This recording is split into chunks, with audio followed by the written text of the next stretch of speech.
Alright, library hall. And I forgot a book already. I was like, we just pulled out of the library. I was like, damn it, that book. But they may not have had it. It was the Archie series, which I really liked. Spoiler for the reading recommendations. But yeah, it says they have Volume 3 on order. And I think it's different from the Star Wars book. They said they didn't have Volume 1, but they did. I think that's different because they don't even have Volume 1 of Star Wars on there. It was very complicated, but basically what I'm saying is the computer might be wrong. They might have Volume 3. Hell, they could have gotten the order by now. Although, I don't know how long it takes them to, but I don't think it would have been a week. But anyways, here is the library hall. The first one and first two, technically, because I got all two in the series. It might be a third one, I don't know. But this is one that near mint condition recommended very heavily? No, it's not. This sheets and delicates. For the longest time, they just had book 2.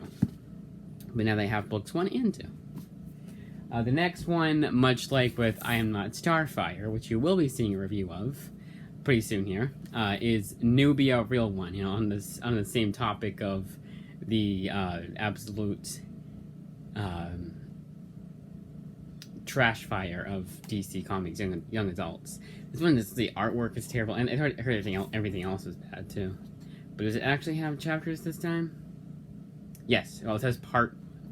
At least has. Well, it's part 1 of the entire book, but yeah, at least has chapters, kind of, sort of. Here's the Star Wars pile. Let's do this first. So Dr. Aphra first. This is Kieran Gillen's follow-up, quote-unquote, to his Darth Vader run, because Dr. Aphra makes an appearance in his Darth Vader run, and just as her kind of spin-off. But I'll also say it's kind of a follow-up, and I'll talk about, to talk about that, I'll have to talk about spoilers, so when I'm going over the review, it will be a spoiler review. So here's that one. Then the crossover, which collects 7 through 8 of Dr. Aphra, and then in 31 to 32 with Star Wars. Yeah, another crossover. I always love when they do that. But I knew this time. I looked it up on, I think it was, I forget how, I was looking up how many volumes of Star Wars there was, and which one ended with Kieran Gillen's run, ended with Jason Aaron's, so went to Kieran Gillen's run. I was like, oh, there's another event. And then here's Dr. Aphra book 2, because they only had books 1 and 2 of that.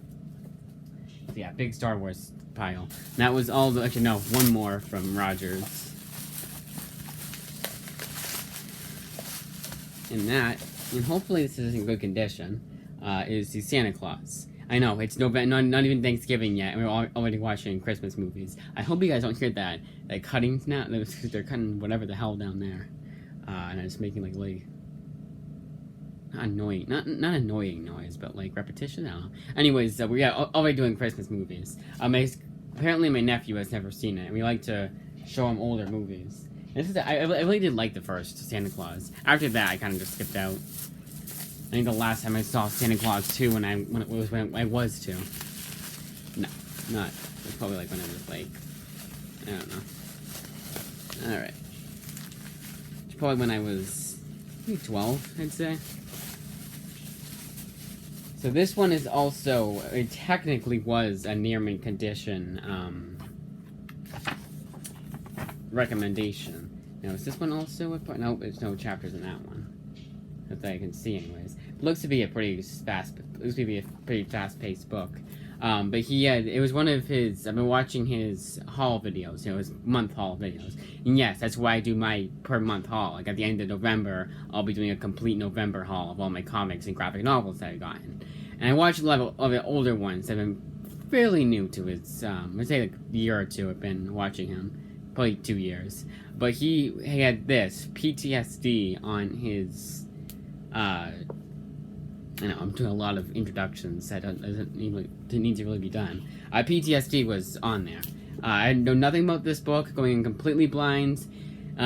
He didn't, like, the only thing he said was the artwork looks good, but, yeah. I don't know. Kind of about someone being lost. He just said, she's lost, like us. That's what I thought. And then, so you guys know I got that Superman and Shazam book, which was ironic because if I got in this book, it would have been ironic because they're both Superman and Shazam books. This is First Thunder, and no, the Superman Shazam book I have does not include any of these issues. This guy. So that Green Lantern Omnibus Volume 2. I know this is going completely off topic, but talking about collecting things. And I hope, and if you guys know the answer to this, feel free to tell me in the comments. But Green Lantern book volume 2 of Omnibus, Jeff Johns. It says it collects 1 through 3 of the Green Lantern, Black Lantern, not Untold Tales, but the other tales. It's just tales of the Black Lanterns, or sorry, Blackest Night. Jesus Christ, I have something lantern shit. Like, why don't I just call it something that was actually called something different? But it's Green Lantern Tales of the Blackest Night or something like that. And they want to know if, man, it's a pretty bad condition, kind of. So, oh my god. Oh no, that's just a little bookmark. I want to know if it actually collects 1 through 3. Because I'm going to have to get either way I'm going to get the Blackest Night Omnibus for Christmas. I want that really bad now. Especially because I know it collects everything. Now, this is my first Absolute, and I could have gotten so many other books, but instead, I got All-Star Batman and Robin. And this is one I wanted to read for a long, long time. And the Absolutes are bigger than an Omnibus, so I don't know how this is going to go, reading it in the,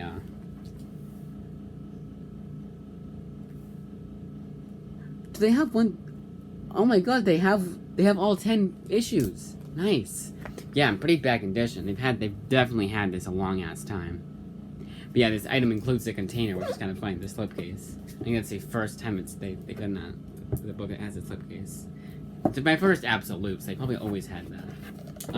Yeah, it looks like it collects all 10 issues. Because issue 10, for whatever reason, wasn't collected in a lot of, unless DC had it wrong, which is possibly they did. I just talked about that Green Lantern Jeff Johns book. So it's possibly had it wrong. But yeah, apparently they only have 1 through 9. It's still incomplete from what I've heard, but I mean, it's nice to at least have that. And because I was on a Black Widow kick, I got Edmondson's run on Black Widow. This is one that's always been at Newbury. It was always there, and I was always like, is that the right Black Widow? Because I was always looking for Kelly Thompson's run. Like, damn it, no, it's not. And I was like, you know what? I actually do want to read this. I don't know why I said it like that. Yeah, it's the 2012 series. It's Marvel Now. I know that was around 2012. 2013, sorry. On 2012. Around that time. Is my point. Oh, and I think these were the ones from yesterday. It was yesterday, because, again, the lady that usually does the ILLs, she was out. So it was someone else that did it, and whenever it's someone else, they're a bit slow. She actually did say that to me this time. She was talking to me like, she wanted to make sure I know that I know full well that when the regular lady is out, that's the service is gonna be slow. I was like, thank you. I know, don't worry. Now this first one up is I didn't get it because of the author. I didn't get it because of the character. I got it because I've been watching those comic book shopping that Collider does. Rest in peace, John Schnepp. I would like watching the videos with him. He knows a lot about books. Really would have been nice to have met him. But he had Wonder Woman Earth 1 on there. Now this is one that has not gotten the most favorable of reviews. And John Schnepp, while he's an incredible guy that I want to meet, like Near Mint Condition, I want to meet Near Mint Condition too, and even Gem Mint. He doesn't have, like, some books he likes. It's one of those guys where he likes a lot of bad books. And it's like, oh, and a lot of bad movies. He actually liked the Ben Affleck Daredevil movie. And I was like, really? Okay. I mean, it's no...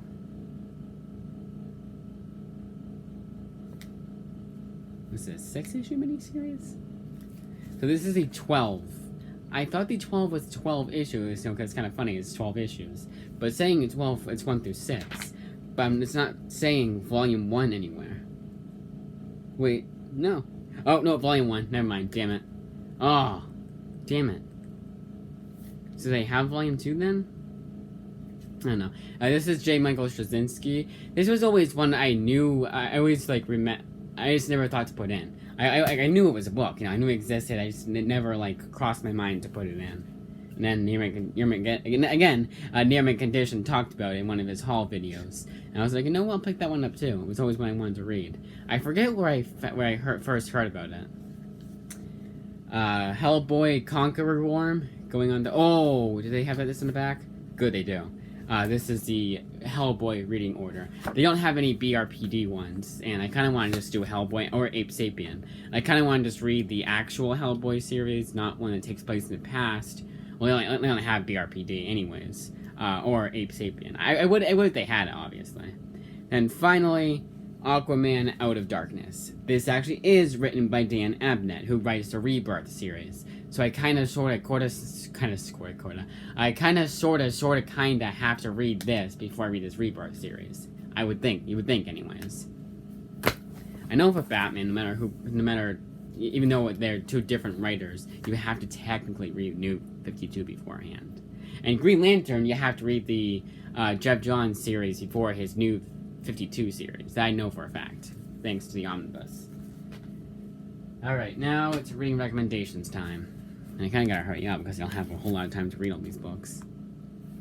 I know Wonder Woman and PTSD I won't be able to finish, because it's a lot of books. That's a lot of books. That's a long book. It's not like a per friggin'. Hell, even Nubia. It's not per chapter. I hate when they click red and it doesn't go off as red. It's always on Apple devices too. On my Gmail account online, it's just fine. Okay, so here, there, and there. Okay, so Flintstones Part 2, Volume 2, I was kind of confused. Kind of distracted there for a second. Flintstones Volume 2. Did I review this? I might have. Again, because I could have forgotten some books. Because the last time I went to the library, I didn't actually go. I had to pick up the books. I didn't get to return the books from last week. And I reviewed those ones, so I have ones I've read since then up until now, and I can't remember if I finished those or whatever, I think I did not. But Flintstones Volume 2 I liked a lot better than Volume 1. I liked the last issue the most out of all of them. The first and last issues are among the best. Not because it ends, obviously, but because it's just like it kind of concludes everything and it ties all loose ends. It's one of those perfect endings.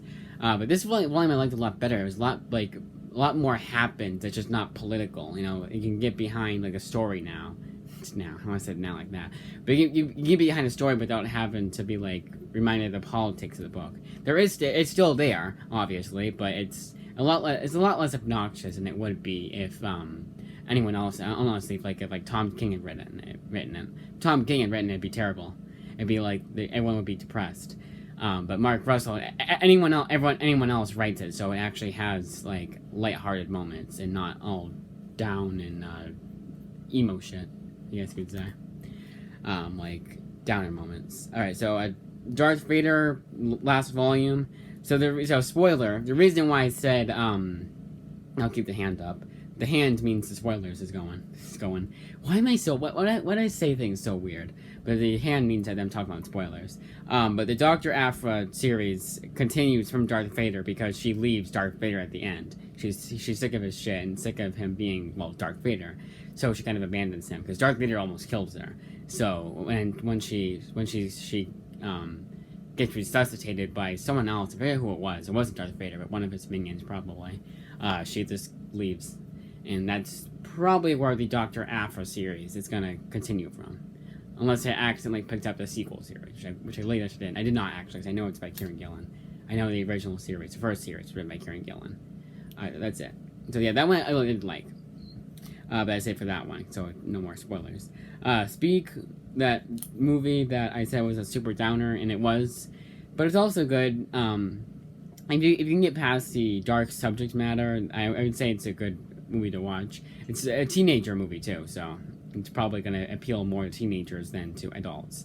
But those that if you like Edge of 17 and 8th grade and all those all those types of teen movies, and you'll like this one. It actually kind of reminded me a lot of like 8th grade, that movie. I wonder if Bo Burnham was influenced by Speak, or the book of the movie. I'm Not Starfire. It's just as bad as people were saying it was. There was like, and one thing I want to mention right off the bat before I forget about it. So when, you know how people use emojis, like when they're like haha so funny, and they'll do like the little laughing crying emoji. Does anybody, when they say coffee, they don't put coffee, they put the little emoji coffee down? Apparently every teenager does that now, because it's in the book, and it's made to look like it's a normal thing. Like everyone does that. And it was just like, that really threw me. That's not the only thing that threw me off, but that was just like, it was so like, this perfectly illustrates, ironic, no pun intended, this perfectly illustrates how far away Mariko Tamaki is from her target audience, and why she shouldn't be writing a book like this. And what's so funny is that the Harley Quinn and Breaking Glass book, yeah, the second time I read it, I absolutely hated it, because it was boring, and it was kind of slow, and it was exactly what I kind of hate. And at least, like, there was at least some of it there was at least some things that made sense. Although, the whole thing with the kid hating every woman director was definitely something that was a write-in. To all her haters, obviously, one of those things. But everything else was bad. What's her name? Mandy, Starfire's daughter, is a total jerk. I said like that, total jerk. And it's one of those things where it makes no sense why she is a total jerk. She hates she hates Starfire because, oh, my mom is a superhero and I always get picked on, and that'd be understandable, but like, she acts like it's the worst thing ever. And there's a lot of things in the book where it's just like, you're not making me root for the character at all. I don't care what you put in. I don't care how you write her. You're not writing her good. And you can't even write a character like that unlikable and that does the things that she does. You can't write them. You can't make them likable. I kind of wish they had written like a character that talks to like inside of her shit and like yells at her. And it's another thing where her girlfriend, which they gotta do the LGBTQ representation, as Nerdrotic says. So her girlfriend, like, she's been her girlfriend because she takes a picture with the Teen Titans. You heard that right. She gets mad at her girlfriend because her girlfriend takes a picture of the Teen Titans.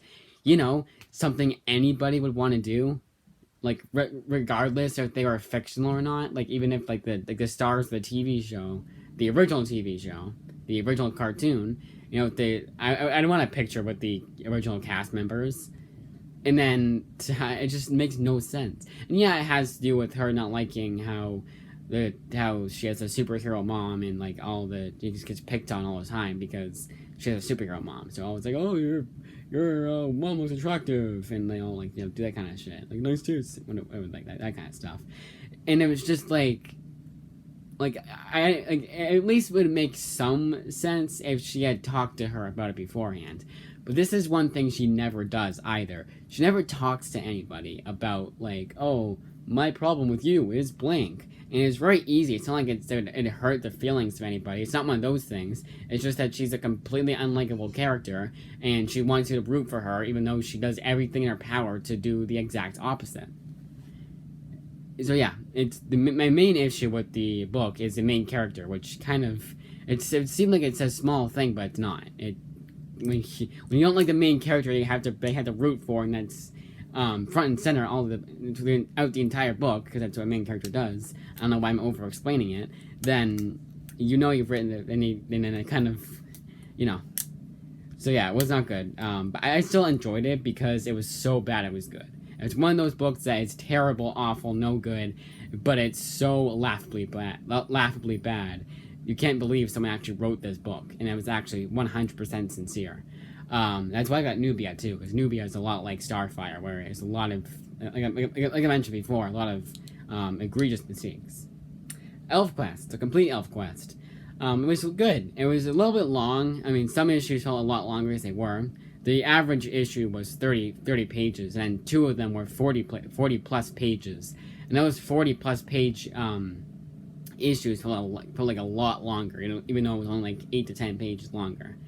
But I did like it. It was kind of one of those books that I feel like it's gonna become like a cult classic that a lot of people are gonna look fondly upon, and they already do. But I mean more like it's gonna be that series that everyone forgets about, but more and more people are gonna talk them into it, and then they're gonna pick it up. One of those kinds of books. Because this is in the 70s. It's actually the longest running fantasy comic series apparently.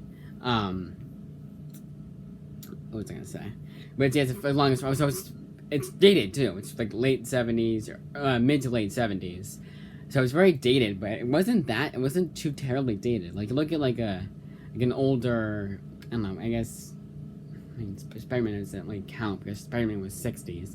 But it is dated. There's definitely like a lot of dialogue, a lot of explaining what's going on in the panels, but not too much. They actually treat the reader with a lot of respect too. And I do highly recommend that book. It was, to someone who's not used to fantasy comics, especially older fantasy comics, I found it to be very enjoyable. I knew it wasn't going to be super bloody. Like, if I'm reading a modern fantasy book, I want it to be Lord of the Rings, but bloody. So I guess Game of Thrones. But I have yet to see that series. I'm poor. I don't afford it. Can't afford HBO. I could afford HBO. I could buy it myself with with 1 week's allowance and have enough money left over. But I'm not a fan of streaming services. I will get it, obviously, but it's kind of one of those things where I could get it for free, technically. I wouldn't technically have to pay for it. I just got to persuade my dad to get it for us. If it was out to my mom, we'd have all the streaming services, basically. But my dad's kind of a stickler about it. I don't mind either, because I'd rather have the 10 pounds of comic. I'd rather read a bunch of comics per day and watch a lot of YouTube, play a lot of video games. My schedule's already packed enough with the shit I do, like play video games, YouTube, comics, all that shit. The 5,000 library books I have per week. So I'm kind of like, you know what, whatever. And a lot of the books, a lot of the the TV, not books, a lot of the TV shows and movies are on streaming services. I'm gonna be way too far ahead myself. Basically, they have Blu-rays. I'll just plug the Blu-rays, worst case. Okay, Archie, just as good as ever. Ends on a cliffhanger, which is even more annoying because of the fact that I forgot to get Volume 3. But I want to say I want to say that they don't have Volume 3. And then Star Wars, so in Star Wars, whatever it was, it was the Yoda one. I was very taken aback a bit because I wasn't expecting it to be all Yoda. It was basically all Yoda, except for the last 2 issues. And it was pretty good, a lot slower. It reminded me a lot of Volume 1, how Volume 1 was very, very slow, and took a long time to get to where it was going, where it wanted to go, I guess you could say. I feel like the Yoda book could have been included in the annual, and then maybe the next issue, like issue 12 or whatever, and then maybe issue 13, but then that was it. Or do what they could have done is made issue 12 a 48-page book, a 48-page issue, like a special, and then have the Darth Vader, have the Star Wars annual to tell that story. Because there is a lot of padding in it, I felt like they could have cut some parts out to make it fit into an annual or something like that, and then the next issue or something like that. But I still liked it. No, obviously I did. It's kind of funny that I actually do like the Star Wars books, and I'm consistently picking them up. Because I'm not a huge fan of getting the books that are movies first and then series and comic series after. But Star Wars was a rare exception, along with I forget the other one. That's it. 23 minutes.